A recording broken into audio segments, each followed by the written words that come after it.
Graças a Deus, igreja do Avivamento. Amém. Bom dia a todos. Amém. Aleluia. Hoje nós estamos celebrando o domingo de também é culto de Santa Ceia, bem? E a palavra que o Senhor tem colocado no meu coração, na verdade a gente precisa de fato ter um ensinamento um pouco mais profundo acerca daquilo que é a Páscoa e também acerca daquilo que é a ceia, amém? Então eu eu tive a primeira liberdade de dar um tema essa palavra hoje, e o tema hoje, essa palavra, diga-se comigo, da Páscoa para a Santa Ceia, amém? Olha para o teu irmão, diga assim, meu irmão, você sabe qual a importância e o real significado da Páscoa e da ceia? Aleluia, bem? Hoje em dia o significado de Páscoa tem perdido o seu real significado. O mundo tem pregado acerca de eventos cotidianos, acerca de muitas vezes amor, de muitas vezes domínio próprio, e na verdade quem tem roubado a cena é um tal de um coelho com os seus olhos. Quando os reais símbolos da Páscoa deveriam ser um cordeiro. Você ouviu amém? Amém. Então abre comigo, por favor, a tua Bíblia, lá no livro de Êxodo, capítulo de número 12, versículo de número 3, por favor, meu irmão.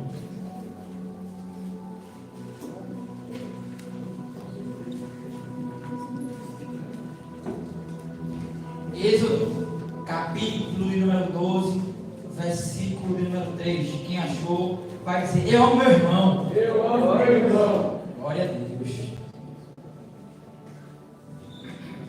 Ele diz assim: e digam a toda a comunidade de Israel que no 10º dia deste mês todo homem deverá separar um cordeiro ou um cabrito da sua família para cada casa. Se uma família for pequena demais para um animal inteiro, deve dividi-lo com seu vizinho mais próximo, conforme o número de pessoas que cada um puder comer.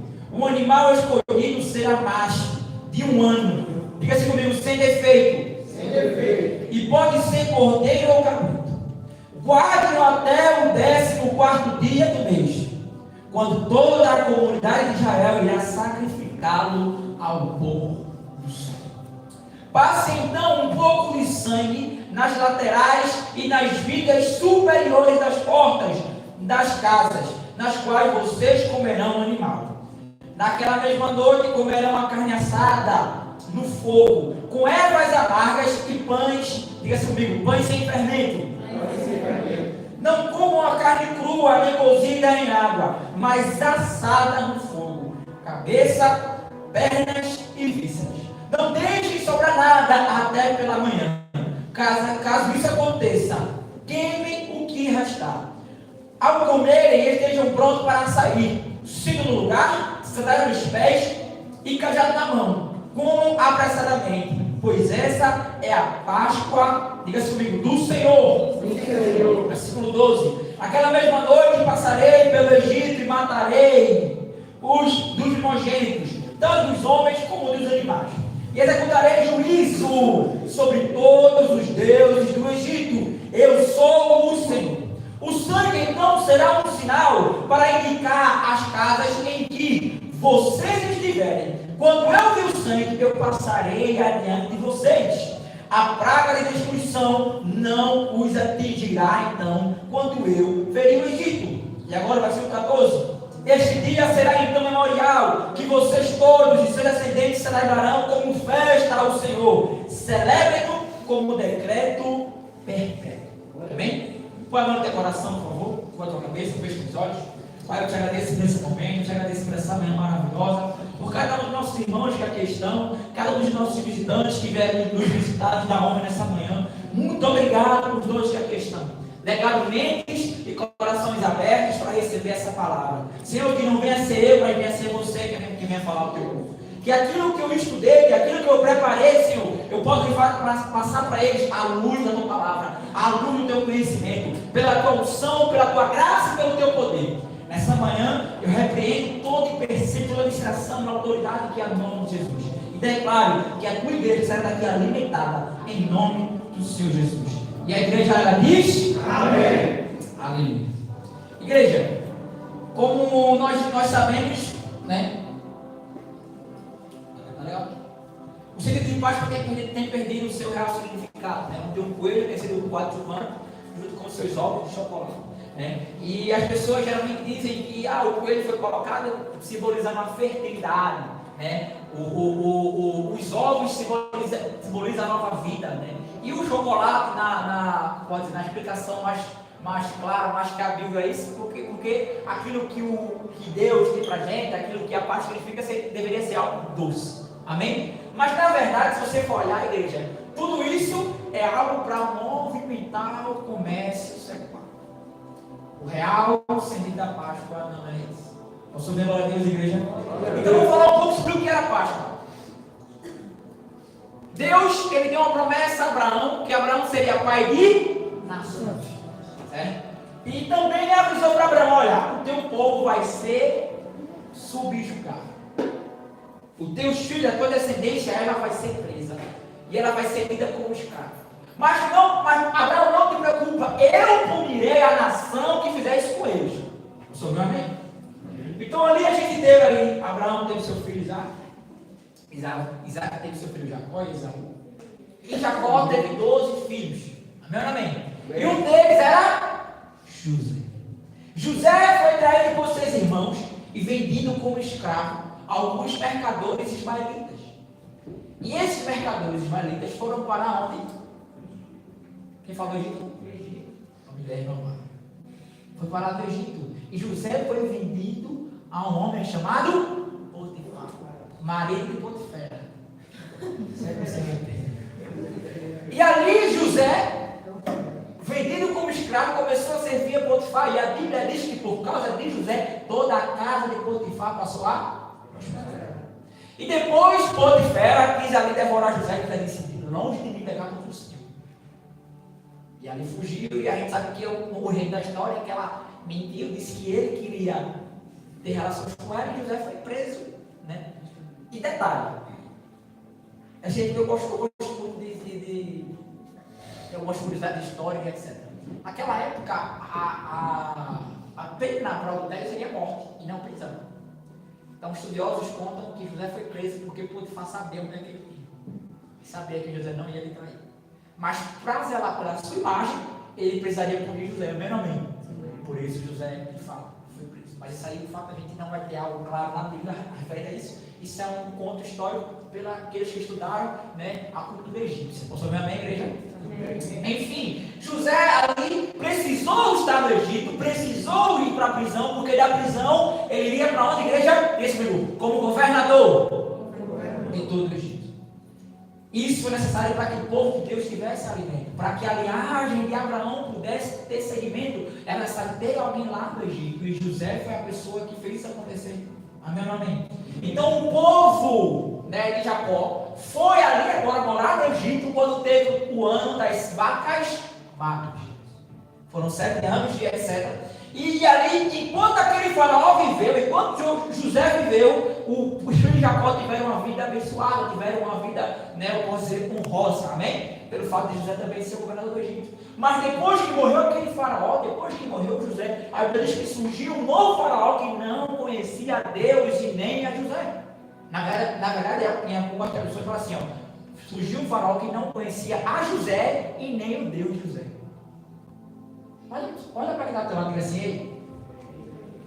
As pessoas que conhecem você também conhecem o teu Deus.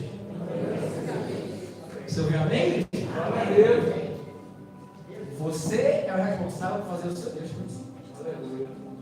Mas enfim, então o faraó começou ali por pressão também dos seus governantes, vendo que o povo hebreu, né, que era o filho de Jacó, o povo hebreu estava sendo um povo muito numeroso, estava sendo um povo que estava crescendo muito, e iria ser um povo muito rico, porque tudo o que ele fizesse o Senhor faria prosperar. Então o faraó começou a subjugar, começou a querer agora escravizar o povo hebreu.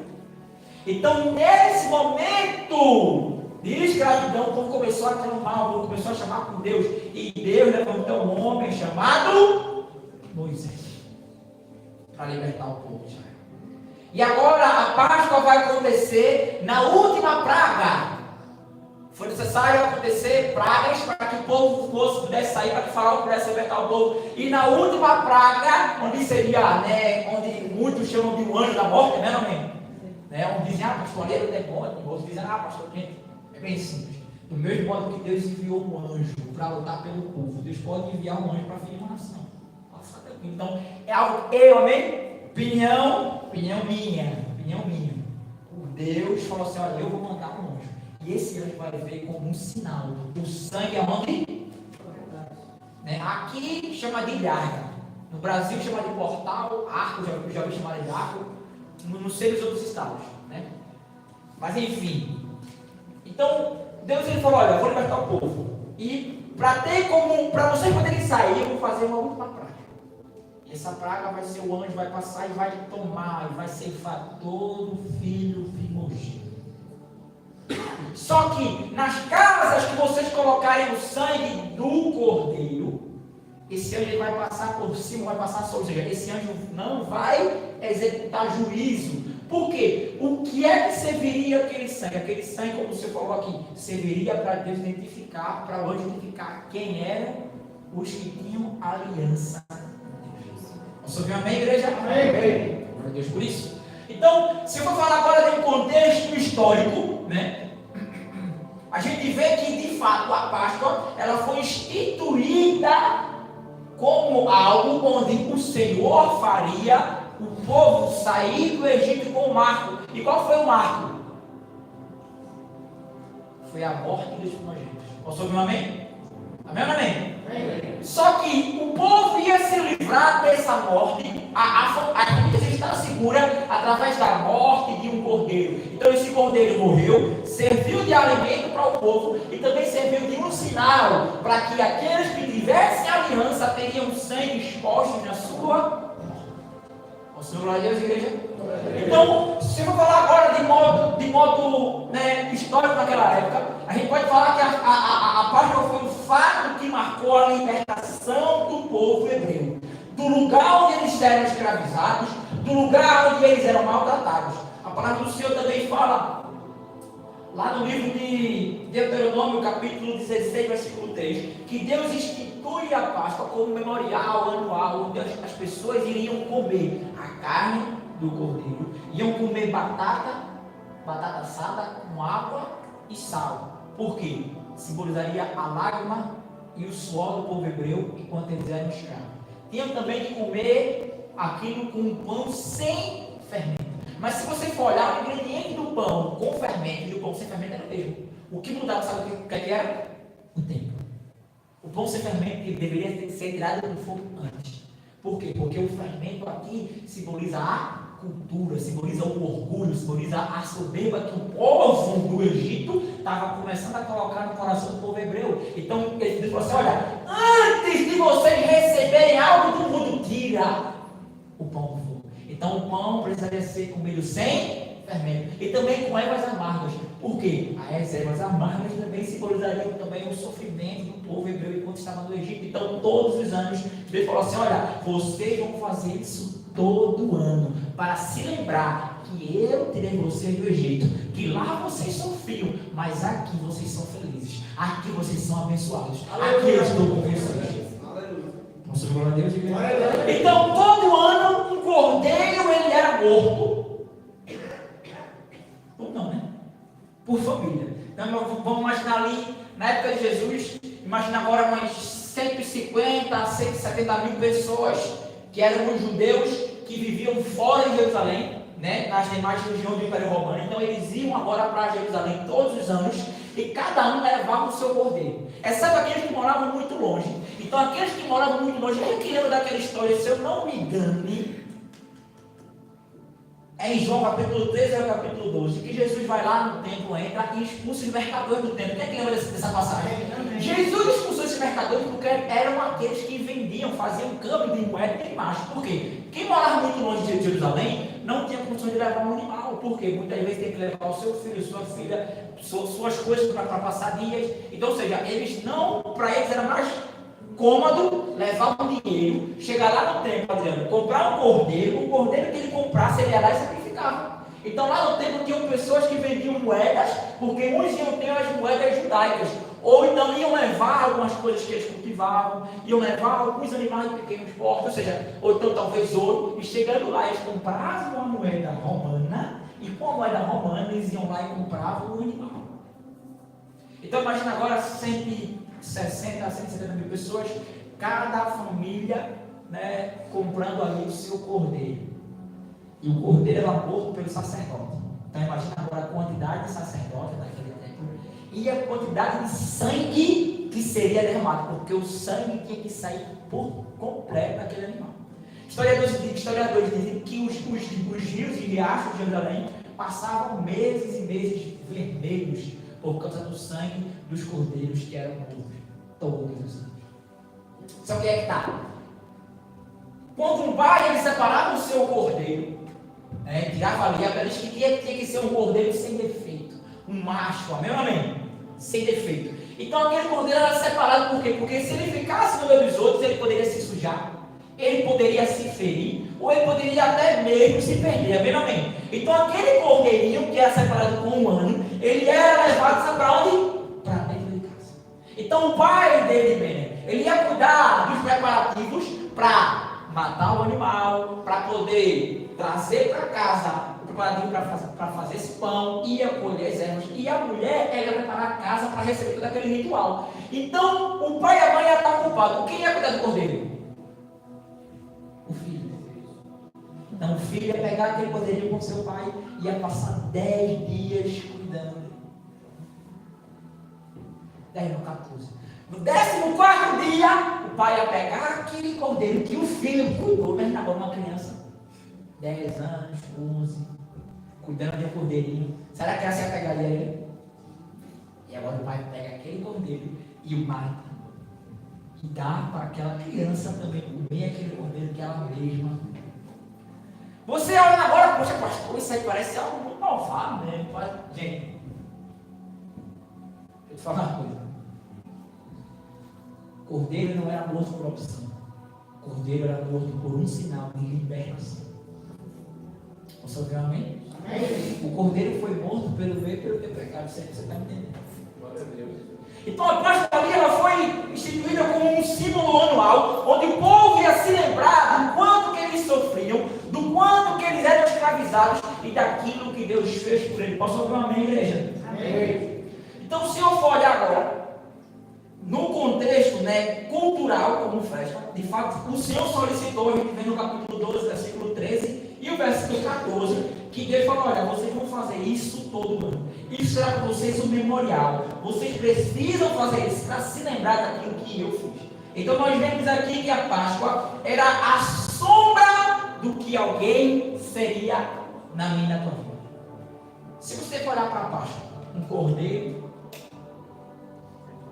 que precisava ser morto. Sua carne seria comida e o seu sangue seria o sinal de aliança. Deixa eu te falar uma coisa. Certo dia eu falei, meu pai, mas vamos lá, por que o sangue estava nos umbrais? Por que o sangue não estava na porta? Se eu for falar agora de modo geográfico, não. Se eu falar agora da física, um anjo, ele não seria do tamanho de um homem para passar pela casa e ver na porta o sangue. Se fosse para o anjo ver, teria que estar no telhado, porque o anjo é muito maior que uma casa. Então, mira, o sangue dos umbrais não era um sinal para facilitar a arte do anjo. Presta atenção. Digamos que, pronto, cadê? Está lá em cima.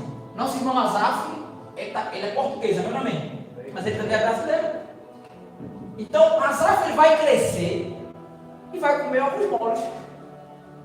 Eu não gosto, mas provavelmente ele vai gostar, porque vai ser algo daqui, do lugar da cultura, que ele vai aderir. É simples. Eu particularmente, gostava de bitoque, que é um bifezinho assado, bastante cebola, ovo mole. Hoje eu amo bitoque. Então, se eu for no Brasil hoje, que vai bitoque, eu vou comer. Amém? Mesmo sendo brasileiro. Eu não sei se vocês conhecem, não sei se lá na região vocês tinham, lá na minha tinha a loja do chinês, que lá se vendia roupa, etc. E quando você chegar na loja do chinês, se você fosse entrar até a mesinha dele, você ia ver na loja dele uma imagem do Buda, mas também uma imagem da senhora deles, de Maria. Por quê? Porque pelo fato dele ter crescido no Brasil, ele começou a aderir à cultura brasileira. Pelo fato também da gente crescer aqui em Portugal, tá com tempo aqui em Portugal, a gente começa a aderir à cultura portuguesa. Um exemplo, eu peguei o costume, que é muito bom, de almoçar com batata. Eu amo almoçar com batata frita. Amo. Café, irmão, eu guardo o café para tomar aqui. Mas porque é influência da cultura local, amém? E escuta uma coisa agora. O povo egípcio, quando eles construíam as suas casas, eles colocavam escrituras nas suas casas para proteger sua família e para se proteger de maus presságios, para se proteger de pragas, para se proteger dos maus espíritos. Então, ou seja, os deuses egípcios, eles eram ali venerados através das escrituras nas casas antes. Por quê? Porque essas escrituras colocariam uma reza, colocariam um nome, ou até mesmo invocando um desses deuses para levar proteção para essa casa. E onde é que essas escrituras ficavam? Nos umbrais. Meu Deus. E ele falou assim: olha, para vocês serem libertos, vocês têm que renunciar à cultura egípcia. Olha, o pão tem que sair antes. Eu não quero nada do Egito para vocês. Olha, o sangue tem que ficar em cima de todas essas escrituras, pois a minha aliança é muito maior do que qualquer deus egípcio. Aleluia. Outra, ei, quem protege vocês não é a escritura para Ra, para Sete, para Ramsés, não. Quem protege vocês é o sangue do Cordeiro. Posso lembrar desse igreja? Então, quando o povo colocou o sangue nos umbrais, ele está dizendo: ei, Pai, Deus, eu renuncio à cultura egípcia, eu renuncio aos deuses egípcios, e eu agora tenho uma aliança contigo, eu agora sou protegido pelo sangue do Cordeiro. Ele está falando de quem? Certo dia, Isaac subiu com Abraão para o monte e falou: pai, estou vendo aqui a lenha, na tua mão está o fogo, estou vendo o cutelo, estou vendo as cones, cadê o cordeiro? Qual foi a resposta de Deus, de Abraão para Isaac? Deus proverá para si. Mas então vamos. Acontece. Então aquilo ali simbolizava, ou seja, eu posso dizer que a Páscoa ela era a sombra do que Jesus faria. João Batista, quando viu Jesus pela primeira vez, quando ele estava pregando, chamando o povo de raça de víbora, de miserável, mandando o povo se converter, abandonar o pecado, batizando o povo, que ele viu Jesus, o que foi que ele disse? Eis o Cordeiro de Deus. Peraí, eis o quê? Cordeiro de Deus. Segura aí agora, segura aí. Quando Deus tirou o povo do Egito, a gente olha para o Egito, o que é que o Egito simboliza para a gente hoje? Para a gente? Pecado, mundo, a cultura, que de fato o diabo tem imposto na vida das pessoas, amém? Então o povo hebreu foi liberto da onde? Da onde? Do Egito. Então, ou seja, Deus tirou o povo do. Só que a Bíblia diz que o povo, na primeira dificuldade, queria voltar para o Egito. Amém? Porque o povo tinha saído do Egito, mas o Egito não tinha saído do povo. O povo tinha saído do pecado desde bem, mas o pecado não tinha saído do povo. E aqui, vamos ler. Corre lá comigo agora para Lucas, para a mensagem de Cristo, segundo Lucas, capítulo 2, versículo 41.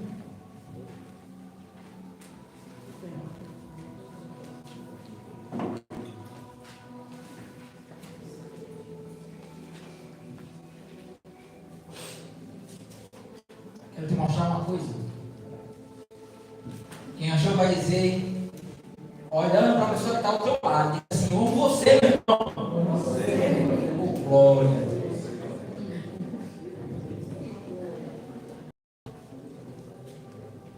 Vamos lá, então diz assim: todos os anos, seus pais iam a Jerusalém para a festa da Páscoa. Quando ele completou 12 anos de idade, eles subiram à festa conforme o costume. Terminada a festa, voltando os seus pais para casa, o menino Jesus ficou em Jerusalém, sem que eles percebessem.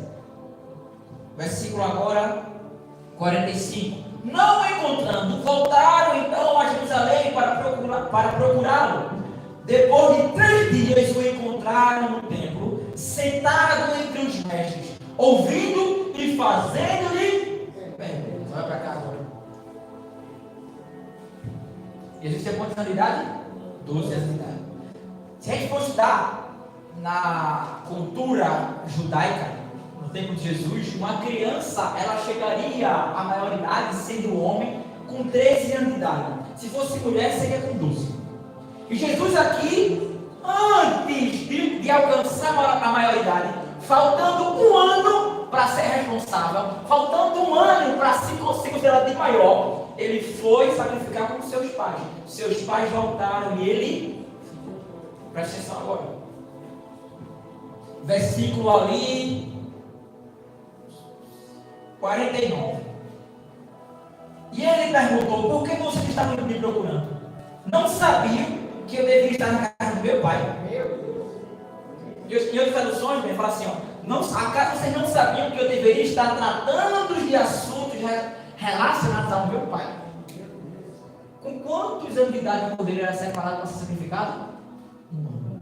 Jesus, faltando 1 ano para alcançar a maioridade, ele entendeu que ele era. E a Páscoa significa o quê? Passagem. Amém ou amém? Amém ou amém? Amém. Na passagem, presta atenção. Na passagem, Jesus foi. Só que Deus escolheu algo diferente. Presta atenção. A Páscoa é passagem. Deus falou assim: olha, eu vou passar sobre vocês e eu não deixarei juízo. Mas Jesus veio aqui na terra, viveu entre nós, esteve entre nós. E falou assim: ei, agora eu não vou passar. Agora eu vou permanecer. Ei, Deus falou assim: olha, não se turbe o vosso coração. Crede em Deus e crede também em mim. Mas não se preocupe. Eu vou para o Pai, mas eu vos deixarei um outro. Aleluia. Aquilo que era só a passagem virou uma estadia na minha e na tua. Aleluia. Jesus nesse dia ele entendeu que ele não ia apenas passar dele, mas ele ia permanecer na minha. Posso glória a Deus, igreja? Então agora eu vou sair da introdução. Posso? Preciso explicar o que era a Páscoa.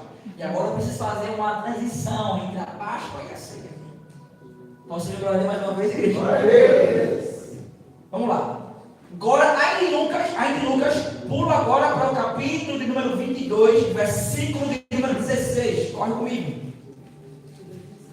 Lucas 22, versículo de número 16.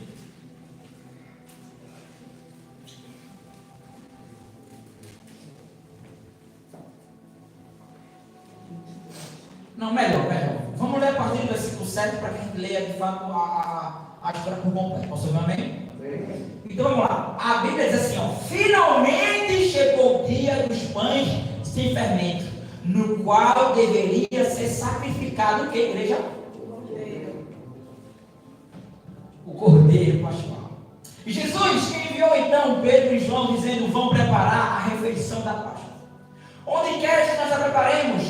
Perguntaram eles. E ele respondeu: ao entrar na cidade, você encontrará um homem carregando um pote de água.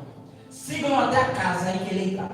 E digam ao dono da casa: o mestre pergunta onde é o salão de hóspedes, no qual poderei comer a Páscoa com os meus discípulos.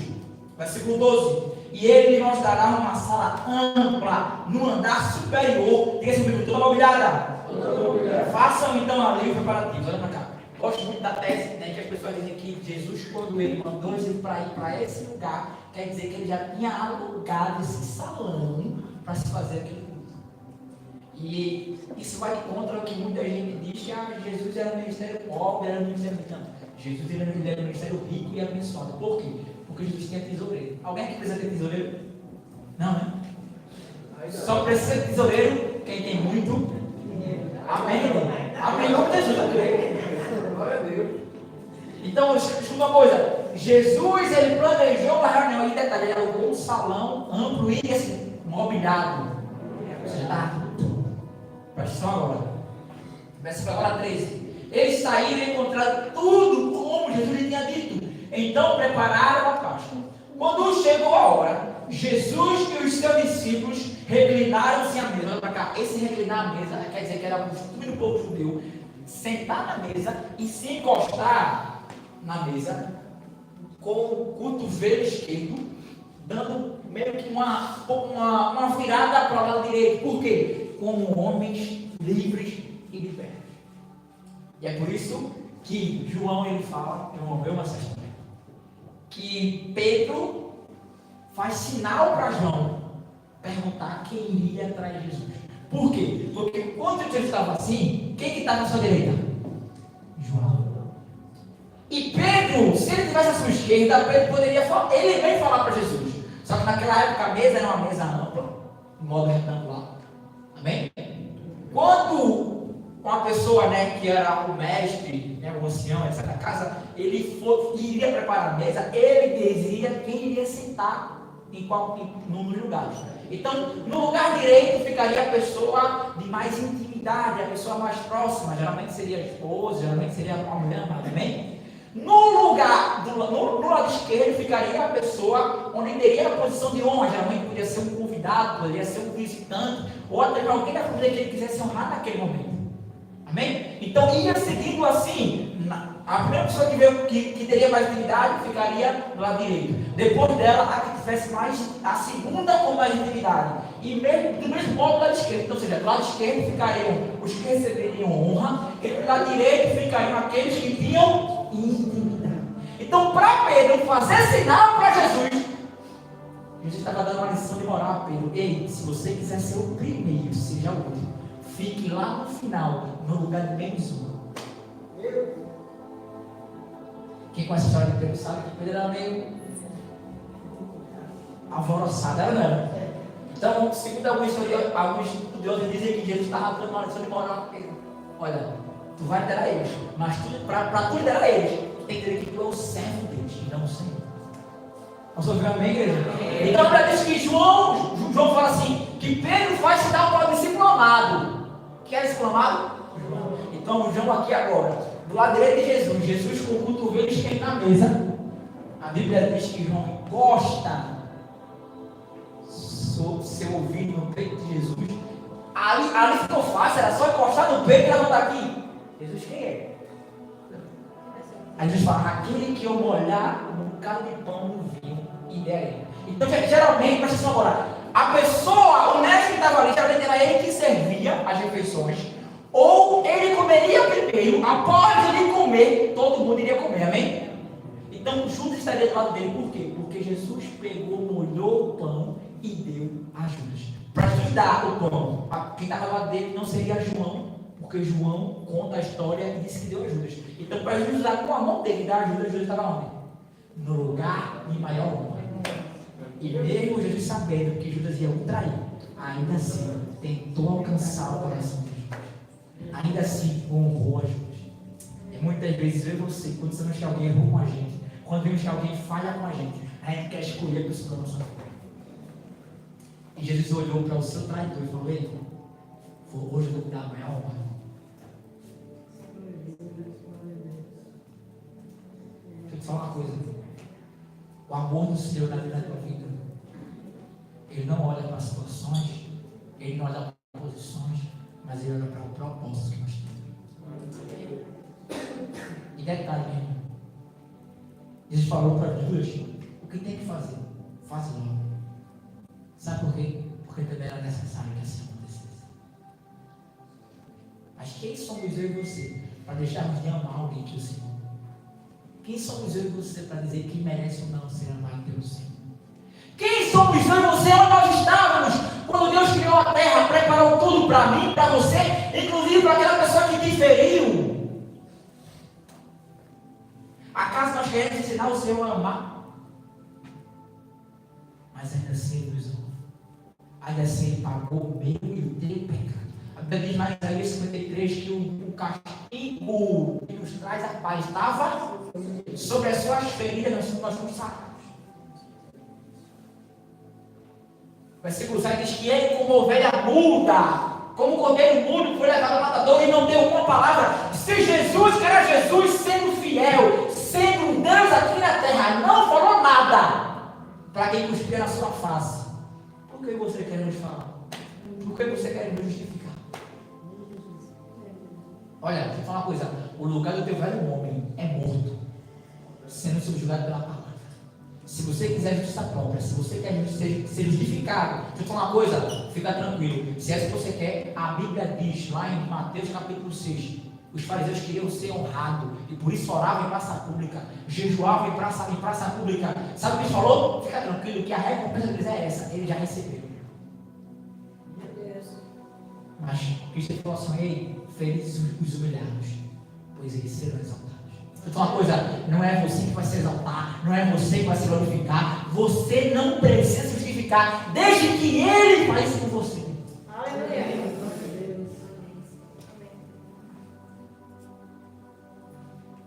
Então, quando eu olho para a Santa Ceia, eu vejo agora o momento onde Jesus ele dá uma aula. Acho assim, agora ele dá uma aula de amor, ele dá uma aula de perdão, ele dá uma aula de, como eu posso dizer, humildade a Pedro. E agora aqui, no versículo 14, quando chegou a hora, Jesus e seus discípulos reclinaram-se à mesa. Versículo 15, e ele disse: desejei ansiosamente comer com vocês esta Páscoa, antes de eu sofrer. Pois eu lhe digo que eu não comerei novamente, até que se cumpra o reino de Deus. E recebendo um cálice, ele deu graças a Deus e disse: tomem isso e partilhem uns com os outros. Pois eu lhe digo que não beberei outra vez do fruto da videira até que venha o reino de Deus. Tomando o pão, então deu graças, partiu e deu aos seus discípulos, dizendo: isto é o meu corpo, que é dado em favor de vós. Façam isso então, em memória de mim. Versículo 20. Da mesma forma, depois da ceia, tomou o cálice, dizendo: este cálice é a nova aliança no meu sangue de vocês. Olha para cá. Aquela ceia a gente pode dizer que tinha se amargos, mas os dois alimentos que ele focou e fez foi o vinho e foi o pão, dizendo ele: o vinho é a nova. Só que o que me chama a atenção é o seguinte, volta para cá, no versículo 17, a Bíblia diz que ele, recebendo um cálice, deu graças a Deus e disse: tomem isso e partilhem uns com os outros. Pois eu lhe digo que não beberei outra vez até que venha o reino de Deus. Depois do 19, diz que ele tomou o pão e deu graça. E depois do 20, ele tomou o cálice, ele pegou o cálice 3 vezes. Vê se na tua Bíblia fala sobre isso. Ele pega o cálice 3 vezes, no versículo 17 no versículo 20. E aí, meu irmão, aí eu fiquei 2 dias estudando sobre isso. Eu falei: não, pai, tem uma coisa errada aqui. Não é errado não, hein? Tem coisa que eu não estou conseguindo entender. Então me mostra o que isso quer dizer, pai. E eu fui pesquisar. E os judeus, quando eles celebravam a Páscoa, eles tinham 4 taças na mesa para cada um beber. Presta atenção. E essas taças, elas lembravam algo que seria uma promessa do Senhor, que o Senhor fez ao povo enquanto eles eram escravos no Egito, para os tirar do Egito. Isso aí não precisa abrir, mas está lá em Êxodo capítulo 6, versículo 6, versículo 7. A primeira taça, que seria a taça da escravidão, e essa taça ela era bebida antes da leitura do Haggadah, que significa que é o texto que conta a história da Páscoa, e simboliza a lembrança da escravidão do povo no Egito. Posso ouvir um amém? A taça da libertação, que é chamada de Resh, que essa taça era bebida após a leitura, significa a promessa de Deus libertar o povo do Egito. Aleluia. A terceira taça, a taça da bênção, que é pisar, que essa taça era bebida durante o Seder, que simboliza as bênçãos e a liberdade que Deus concedeu ao povo de Israel. E agora eu falo agora para você da quarta taça, que é a quarta da consumação, chamada de Eli. Essa taça era bebida do final do Seder e simbolizava a esperança de um futuro em que a redenção seria completa e as promessas de Deus durariam pela eternidade, sendo totalmente cumprida na vida do povo. Então agora eu fui estudar e falei: para Jesus usou que 2 taças, está faltando 2.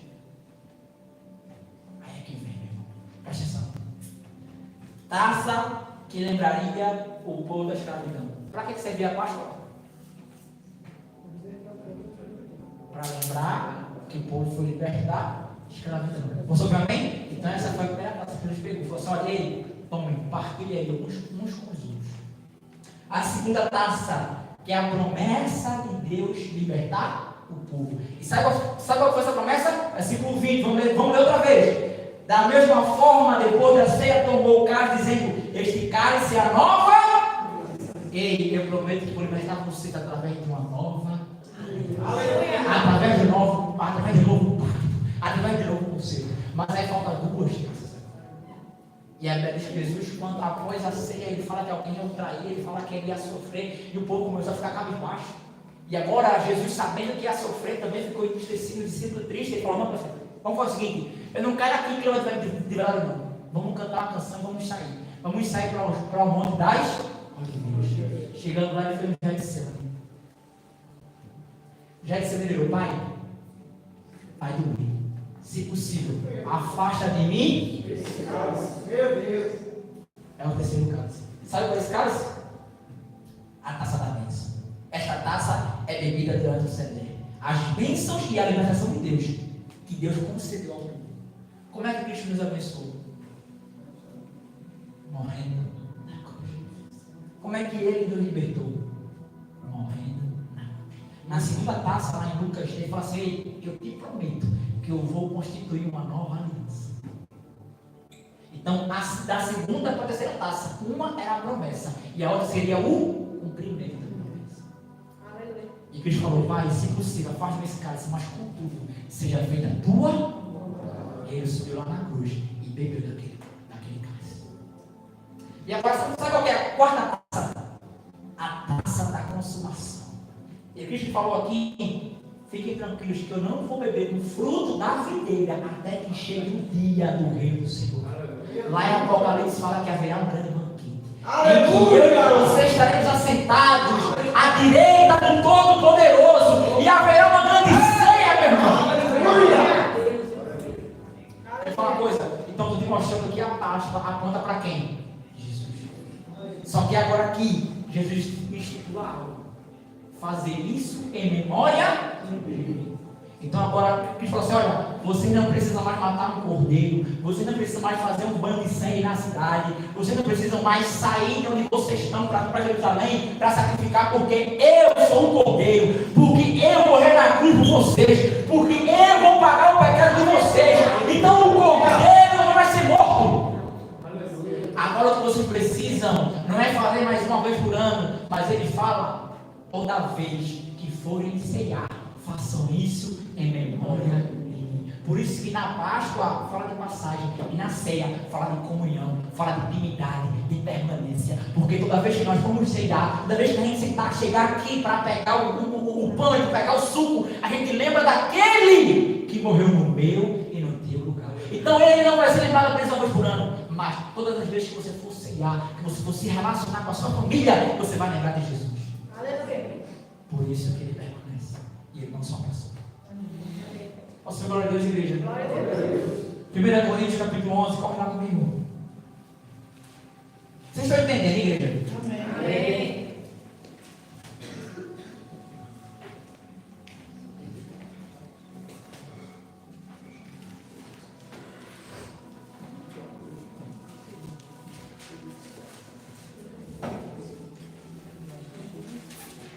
Primeira Coríntios capítulo 11, a gente vai ler agora a partir do versículo 23.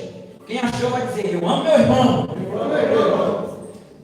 Então Paulo ele fala: eu recebi do Senhor o que também lhe entreguei. Que o Senhor Jesus, na noite que foi traído, tomou o pão e, tendo dado graças, partiu e disse: este é o meu corpo, que é dado em favor de vocês. Façam isso então em memória de mim. Da mesma forma, depois da ceia, ele tomou o cálice e disse: ei, este cálice é a nova aliança no meu sangue. Façam isso sempre que beberem em memória de mim.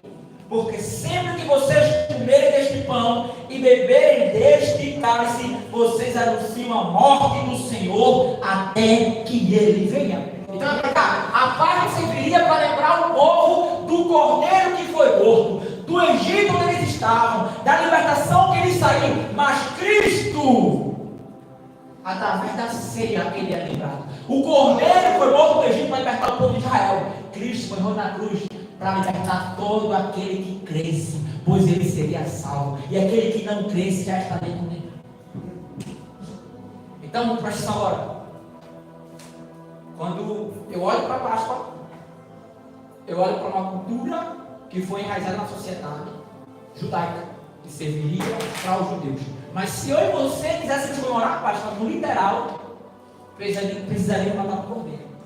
Aí agora existem judeus que não matam mais o cordeiro, mas eles têm agora o frango, que é para ter a carne, porque não precisaria mais ter o cordeiro. Só que a Páscoa fala do Egito, e eu e você, nada temos a ver no literal com o Egito. Mas quando eu sei, aí sim, eu estou lembrando daquele que morreu por mim, daquele que morreu por você. Aqui eu pertenço à Páscoa. A Páscoa fala do cordeiro que morreu pelo povo de Israel. A ceia fala do cordeiro que morreu pela humanidade. Aleluia. Por você. A Páscoa fala do cordeiro que fez o anjo passar. A ceia fala do cordeiro que fez o Deus permanecer.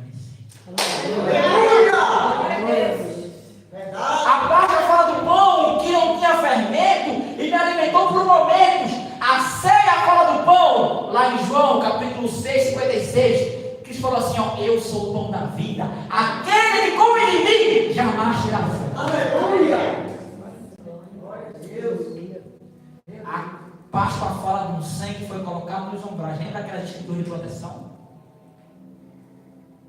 A ceia fala do sangue que lavou o meu e o teu coração. Ele nos limpou de todo pecado, toda mágoa, todo rancor. Por isso, peça agora, por isso que você não pode ser cristão e ter mágoa, porque o sangue do cordeiro já me lavou. Como eu posso ser cristão e ter raiva de alguém se o sangue me lavou? Como eu posso ser cristão e viver no pecado se o sangue já me lavou? Como eu posso ser cristão e querer vivendo com ciúme, querer estar vivendo com ciúme? Querer estar brigando com meu irmão? Como? Ou o sangue lavou, ou o sangue não lavou. Aí agora que está. Na Páscoa, Deus tirou o povo do... E João, quando Jesus falou o quê? Eis o cordeiro que tira o pecado do mundo. A Páscoa tirou o povo do meio do pecado. Mas o cordeiro, a Santa Ceia, Jesus, tirou o pecado do meio do povo. Aleluia. Naquela época o povo tinha saído do Egito. Mas o Egito não tinha saído. Aqui, Deus tirou o pecado de dentro de mim e de você. Onde era a fonte toda. Você está entendendo, igreja? Glória a Deus. Versículo 27. Porquanto daquele que comeu o pão e bebeu o cálice do Senhor, indignamente será culpado de pecar contra o corpo e o sangue do Senhor. Examine então cada homem a si mesmo, e então coma o pão e beba o cálice. Pois quem come e bebe sem discernir o corpo do Senhor, come e bebe para a sua própria condenação. Olha para cá. Então Paulo fala assim, ó, examine cada um a si mesmo. Cuidado. Quem come dignamente, come para a sua própria condenação. Por quê? Porque quando eu vou ceiar, quando eu pego aqui o cálice que tem o pão e tem o suco de uva, eu estou lembrando daquele que morreu no meu e no teu lugar. Daquele que pagou o meu e o teu pecado, certo? Ou seja, aquele que me lavou. Então como é que eu posso fazer isso se eu estou em pecado? Como é que eu posso fazer isso se eu mantenho a vida errada diante de Deus? Mais uma coisa, presta atenção. Podemos falhar, meu nome e vamos. Pode ficar tranquilo. Isso eu te prometo, que eu e você vamos falhar, meu nome. Diz amém, igreja, por favor. Amém. Somos humanos, mas de uma coisa não podemos fazer, é viver no erro, viver na falha, viver no pecado. Eu gosto de dizer, olha, Júlio ali é jogador, e joga muito bem, eu que sei, jogo bola, não começo. Então o Júlio é jogador, mas eu não, mesmo eu jogando futebol com ele, mesmo muitas vezes, algumas vezes eu sei melhor que ele lá no jogo, porque na humildade, né? Algumas vezes, mas não me faz jogador, sabe por quê? Porque eu não jogo futebol todo dia, eu não vivo disso, mas ele todo dia, chuva ou sol, vai treinar. No frio ou no calor ele está treinando. Então ele é jogador, eu não. Ou seja, para ser pecador, tu tem que viver no pecado. Tu vive no pecado? Então você não é pecador. Amém, igreja? Amém. Alguém que é pecador, pelo amor de Deus? A não ser se alguém aqui vive no pecado. Se você vive no pecado, você é pecador. Mas se você talvez fale hoje e se arrependa, pode ficar tranquilo. Você é um santo lutando contra o pecado. Aleluia. Então esse sangue aqui nos lavou de todo pecado. Por isso que eu digo que você é pecador. Porque o sangue que lava de todo pecado não te lava. O sangue que você está podre, não serve não? Para te lavar só de alguns. Tem que tirar tudo. Então, ou seja, toda mágoa também, todo rancor também, toda raiva também, toda inveja, amém? Não pode ter nada, gente. Se o sangue te lavou, não pode ter mágoa não, amém? Ele está falando com alguém. Tem alguém aqui com uma mágoa no coração há tempo. E ele está te pedindo de receber certas coisas de Deus. E se o sangue te lavou, não pode ter nada. Diego pregou aqui, que palavra abençoada. Eu estava quase querendo tomar a palavra dele para pregar hoje. Nosso espírito nasce de novo, mas o corpo e a mente não.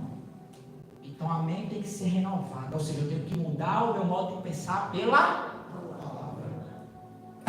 Tenho que ler. Isso aqui vai dizer como eu penso. Isso aqui tem que dizer como raciocínio. Ou seja, se não outrora antes eu podia ter raiva de você, hoje eu tenho que me perdoar. Porque a palavra diz que se eu não perdoar o não, papai não pode perdoar. Ou seja, se a Bíblia não mudar o teu pensamento, quem vai mudar? Ah, deixa eu falar comigo. Ele não está falando não.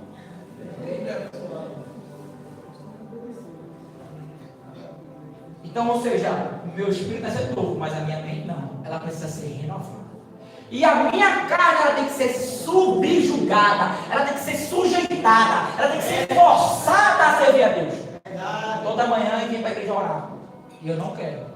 Eu quero ficar em casa. Eu quero ficar dormindo. Mas eu preciso subjugar a minha carne. Então muitas vezes quando eu levanto, vem aquele pensamento, eu não quero. Eu estou cansado. Eu vou amanhã. Eu digo, eu vou lhe sem desculpa, eu vou orar. Ou seja, mais uma vez, teu espírito está se novo. Tua mente, tu refaz, tu renova pela palavra, e a tua carne tu subjuga. Ou seja, glória a Deus, igreja. E aí sim, o sangue de Jesus, a Santa Ceia, na minha tua vida, ela faz efeito. Só que é que está David Benner, no capítulo 23, ele fala assim, ó, examine cada um a si mesmo. Ou seja, não é eu que vou dizer quem pode e quem não pode ceiar. É você que tem que se examinar. Se você vive no pecado, não sei. É o que a Bíblia diz. Se você quiser ser em pecado, você está se condenando. Nossa, vai bem, igreja. Mas, pastor, eu falhei. Eu vou pedir perdão a Deus, eu vou mudar. Vem embora. Na hora. Sou primeiro até lá. A hora deve ser. O que não podemos, que significa viver no pecado. Repita comigo que o que não podemos é viver no pecado.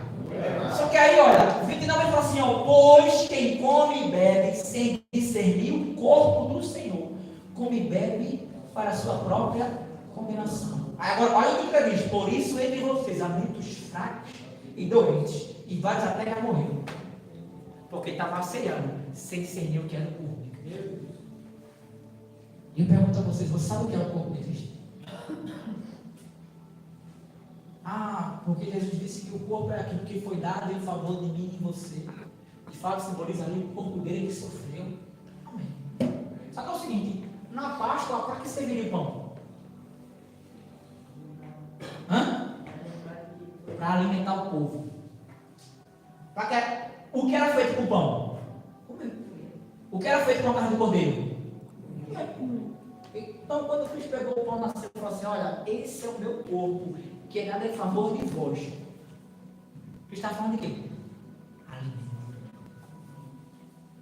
João 6,56. Eu sou o pão da vida.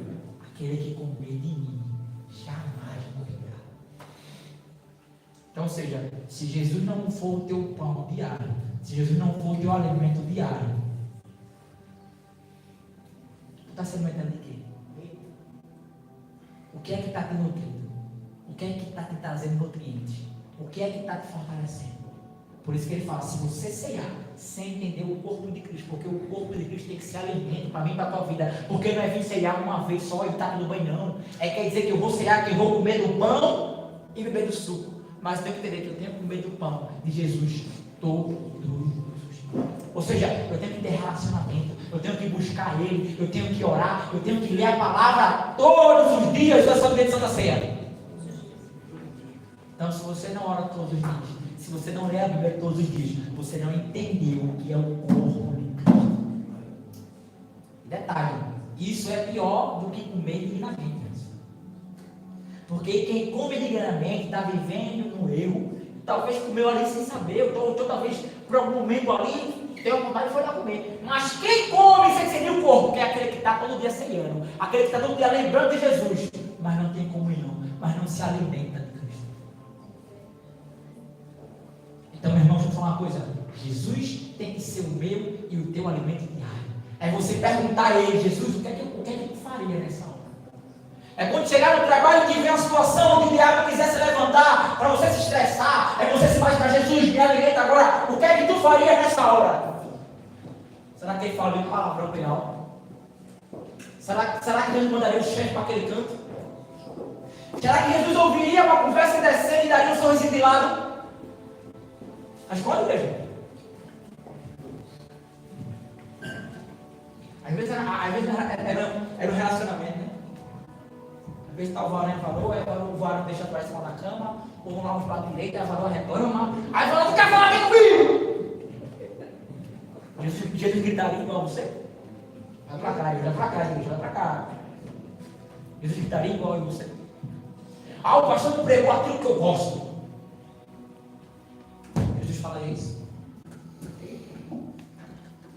Na verdade, o que eu quero dizer aqui, Deus corrige a quem Ele ama. Então, felizes são vocês, por serem corrigidos pelo Senhor. Isso é sinal de amor. Gente, eu sou sincero, nem sempre eu vou pregar o que tu gosta, nem sempre o louvor vai cantar a canção que você gosta. Mas sabe o que acontece? Eu estou aqui no culto, isso aconteceu comigo, Júlio, já. Estava no culto, aí eu vou ver cantar a música. Porque tem música que minha esposa gosta de ouvir, que a música toca. Mas se eu for lá, dá sono. Aí às vezes eu vou cantar uma música dessas. Eu geralmente não gosto muito, eu gosto de música mais agitada, de mais de entrega. Mas quer dizer que porque o louvor canta uma música que eu não gosto, quer dizer que eu não vou adorar, não é? Aí quando o louvor canta que eu gosto, eu fechou de declaro, amém. Quando o louvor canta que eu não gosto, eu estou aqui, ó, parecendo um poste.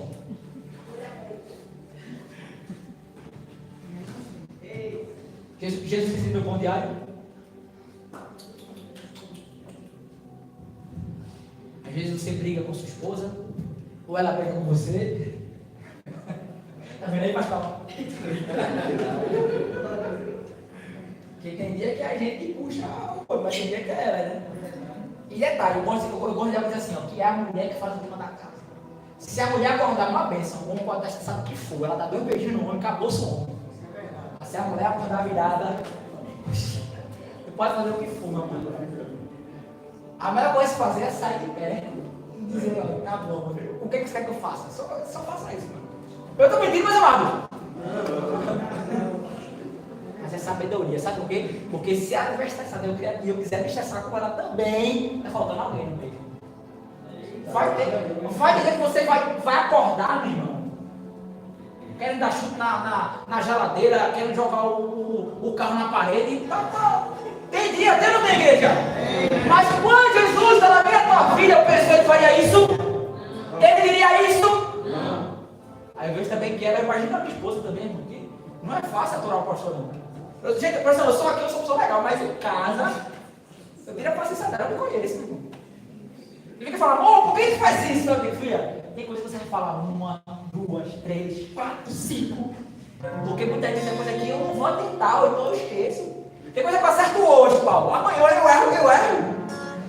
Só que assim, pressão. Segura isso aí, calma aí. Casamento é manutenção. Quem é que tem carro? Tu põe gasolina só uma vez? Tu troca o óleo só uma vez? Tu enche os pneus só uma vez? Então, se no carro, que é uma máquina que te obedece assim, mas no casamento, que tem uma pessoa que não pensa como tu, não quer as coisas como tu, imagina! Então, meus amados, aprenda uma coisa pra você, meu amado. Primeiro ponto, se tu não botar ela pra orar, vai dar errado. Se tu não levar ela pra lanchar, vai dar mais errado ainda. Tem paredinho, sabe? Não, isso aí sabe. É manutenção, irmão. Então, muitas vezes, mas não. Eu olho para o meu casamento e eu penso: o que é que Jesus faria no meu lugar? Às vezes, eu estou pegando pelo cabelo. Às vezes, eu vejo que ela tem lá também, que puxa pelo cabelo. Às vezes, ela está na cozinha e fala: vou escolher logo a faca. Vai pra cá. Tem dia ou tem dia que não dá vontade? Claro, não falando de você matar, mas de brigar, de gritar. Tem dia.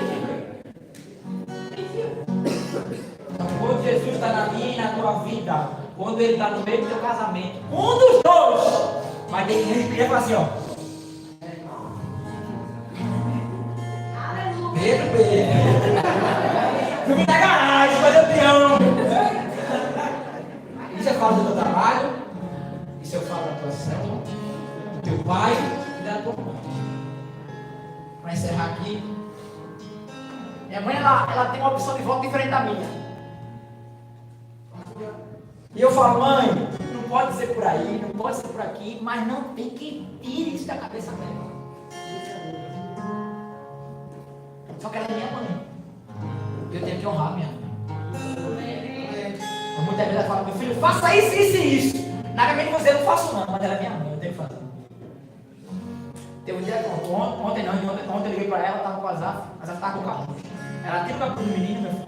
Por quê? Não, porque tem isso, não sei o que, não sei o que. Eu ia falar: vou tirar não.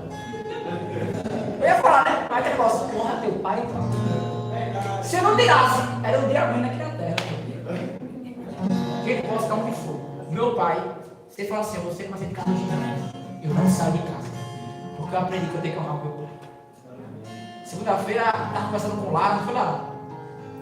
Descasquei Lara. E gente, não me ri. Eu falei: te preocupar, não, gente, vai chegar a tua vez.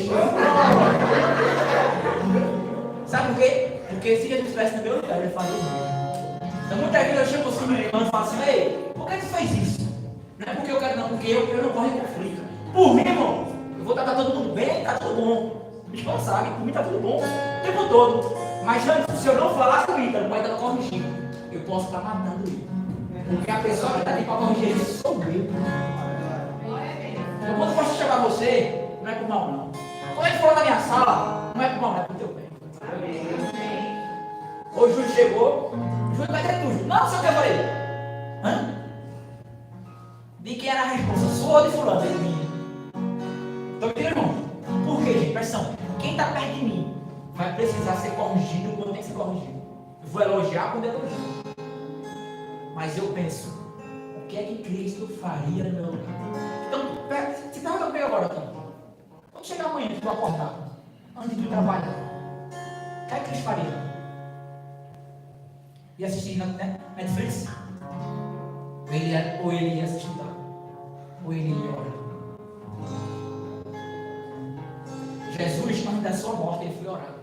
E eu e você, no meio probleminha, queremos deixar de orar.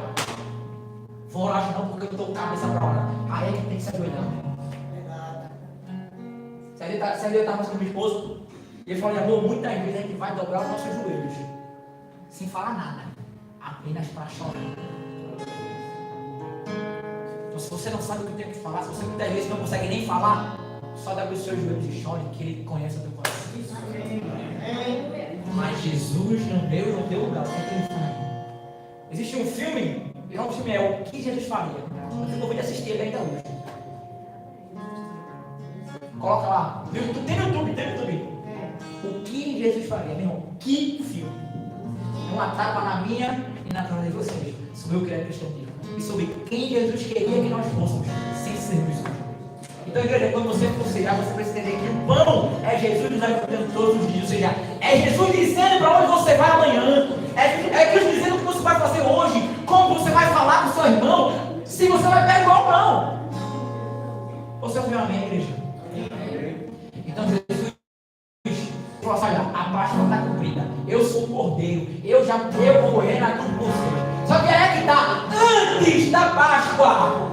Perdão, após a Páscoa e antes da ceia tem um marco para fazer uma transição entre esses dois. Tem alguém no meio. Quem é? Jesus. Ele é a razão de tudo. Aleluia.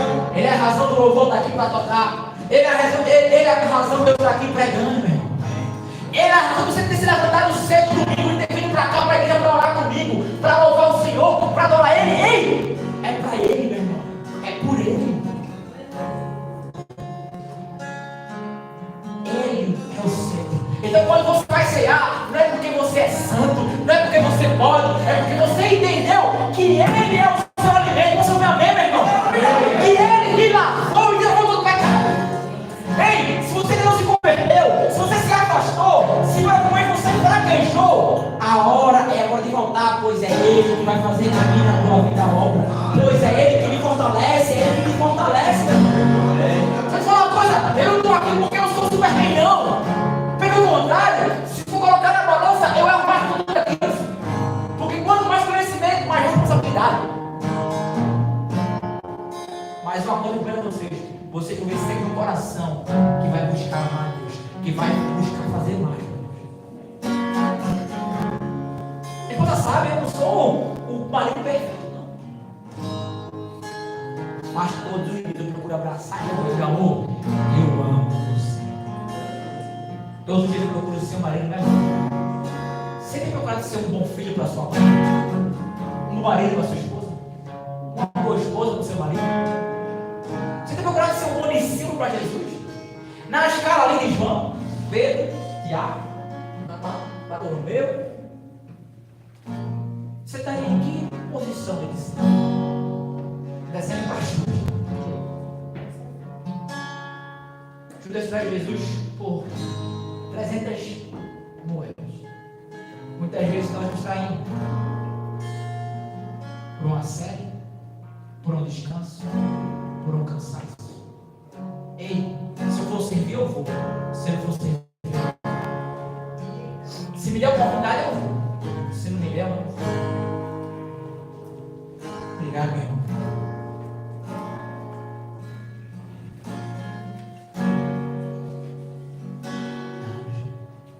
Jesus é quem é a razão de tudo. Se existe a Páscoa e se existe a ceia, é para lembrar de uma pessoa. Quem?